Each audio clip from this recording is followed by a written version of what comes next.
In a new interview with The Hill moments ago, President Trump questioning why President Obama hasn't endorsed Joe Biden. Watch this exchange. There has to be some reason why he's not endorsing him. He was a vice president. They seem to have gotten along. And how President Obama is not endorsing him is rather a big secret. If you want to know, if you know the answer, please let me know, because I think it's very important. And then he goes and lies and said, I asked the president not to endorse me. Give me a break. He said he asked the president because he's embarrassed by the fact that Obama is not endorsing him. So he goes out and says, I asked President Obama not to endorse me. Well, he was trying to get the endorsement. So it could be that President Obama knows something, but there is something going on in that brain of his. Okay, so then the reporters followed up. What exactly is going on in that brain of Biden's? And Trump continued, quote, I think he's off. He's different. We've all known him a long time. I've seen him for a long time. Frankly, he looks different. He sounds different, and he thinks different. Other than that, I hope he does very well. Out front now, the reporters who just spoke with President Trump, Sagar Enjeti, chief Washington correspondent and host of Hill TV, and Jordan Fabian, White House correspondent for The Hill. All right, thanks so much to both of you. So you obviously talked to the president about a lot of things. Jordan, let's start, though, with this exchange about Joe Biden. The president seemed fixated on Biden not getting Obama's endorsement. That's right, Aaron, and it's part of this effort by the president to raise doubts about the health and mental capacity of Joe Biden.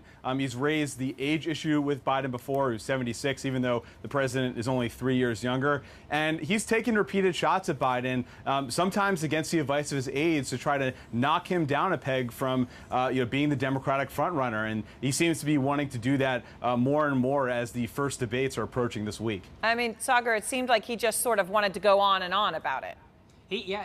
Aaron, he feels very strongly about Joe Biden being weak in this debate. He said it was Joe Biden's debate to lose, and he focused a lot about his relationship with President Obama. I thought it was noteworthy. I wish I could have asked him if that meant that Mike Pence automatically had his endorsements, and since he's his vice president. Well, you know what? To your point, as he slams Biden for not getting Obama's endorsement, right? This whole issue of Mike Pence.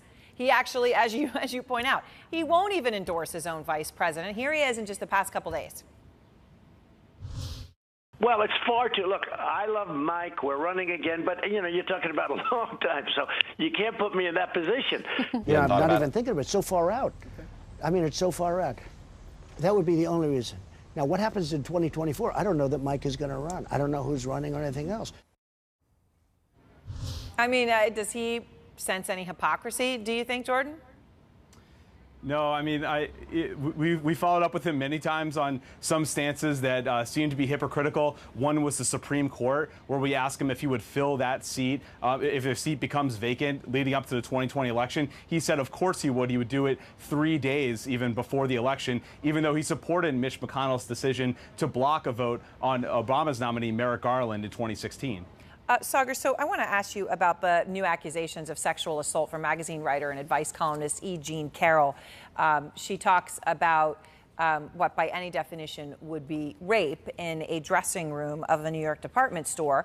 You asked Trump about it. He said she was totally lying and continues to say, quote, this is how he answered the question to you about whether this happened. Quote, I'll say it with great respect. Number one, she's not my type.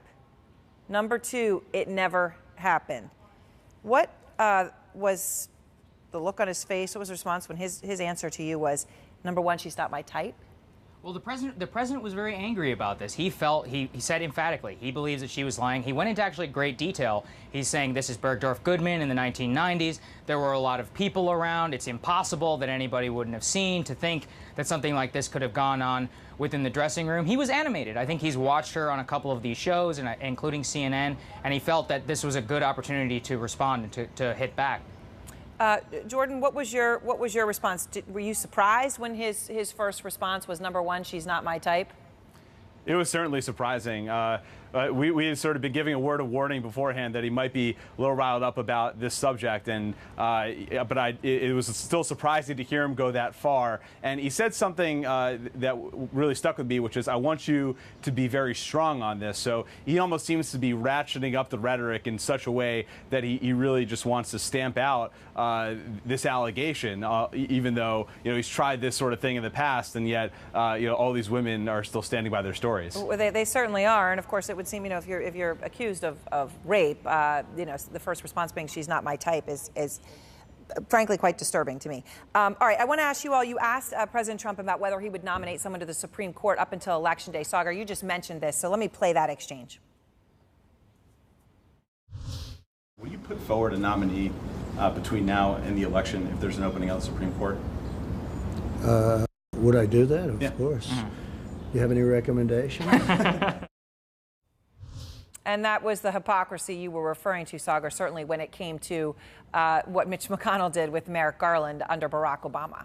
Well, the president sees no hypocrisy in that point. What he said to us was the reason that they did that is because they didn't control the Senate. He told us later on in the later print interview that he would do it even 3 days before the election and hoped that he would be able to do that. Jordan, what else stood out to you from your extensive conversation with the president tonight?